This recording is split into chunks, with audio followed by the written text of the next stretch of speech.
데일리 바이블 quiet time 건작동 말씀 묵상.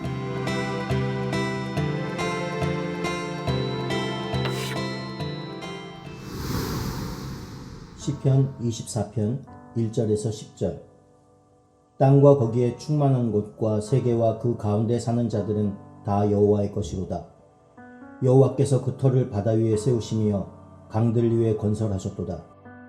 여호와의 산에 오를 자가 누구며 그의 거룩한 곳에 설 자가 누구인가. 곧 손이 깨끗하며 마음이 청결하며 뜻이 허탄한 데 두지 아니하며 거짓 맹세하지 아니하는 자로다. 그는 여호와께 복을 받고 구원의 하나님께 의를 얻으리니 이는 여호와를 찾는 족속이요 야곱의 하나님의 얼굴을 구하는 자로다. 셀라. 문들아 너희 머리를 들지어다. 영원한 문들아 들릴지어다. 영광의 왕이 들어가시리로다. 영광의 왕이 누구시냐? 강하고 능한 여호와시요 전쟁에 능한 여호와시로다.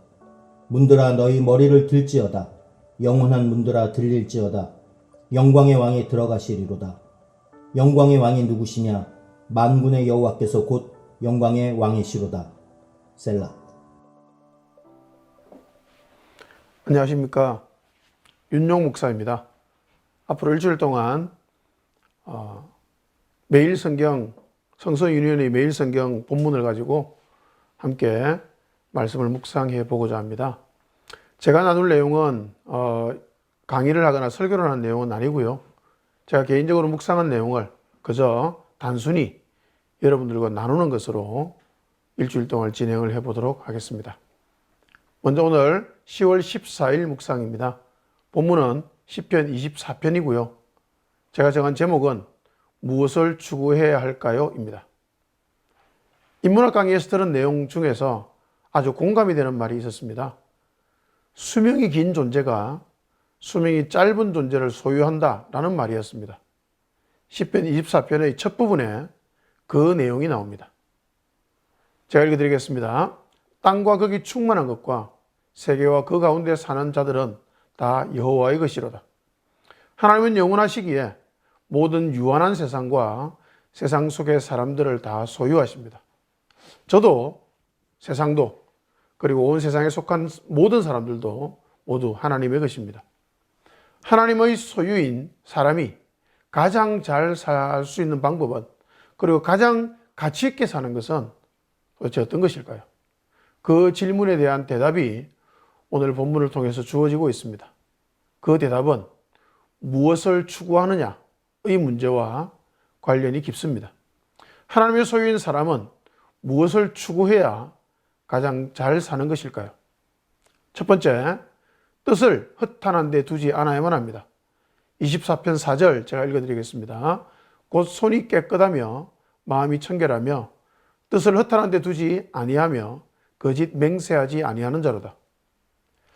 자본주의가 무서운 것은 뜻을 허탄한 데 두는 것을 너무나 당연하게 여기도록 만들고 그것을 장려하고 심지어 그것을 강요하기까지 한다는 사실입니다.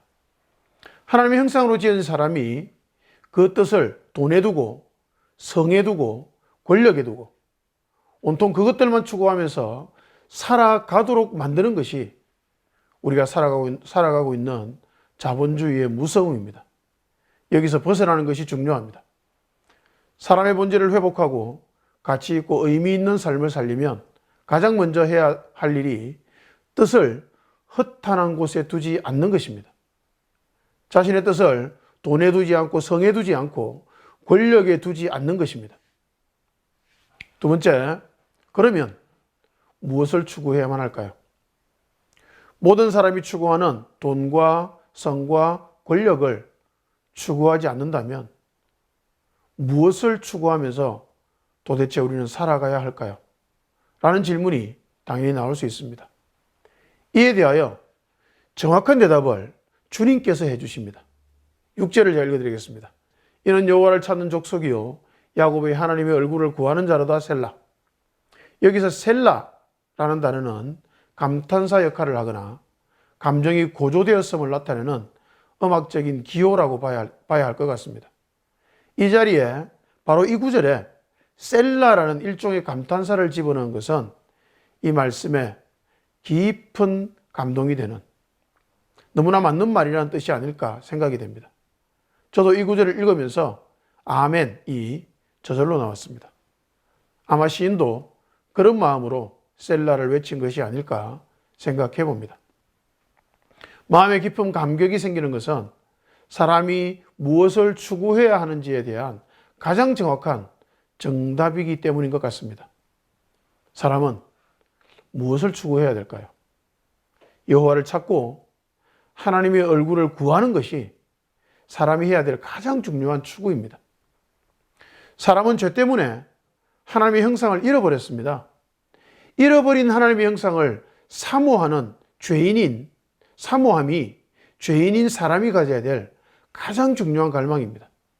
그래서 하나님을 바라보고 하나님을 소망하고 하나님의 얼굴을 찾고 구하는 것이 인생에게는 가장 의미 있는 일이 되는 것입니다.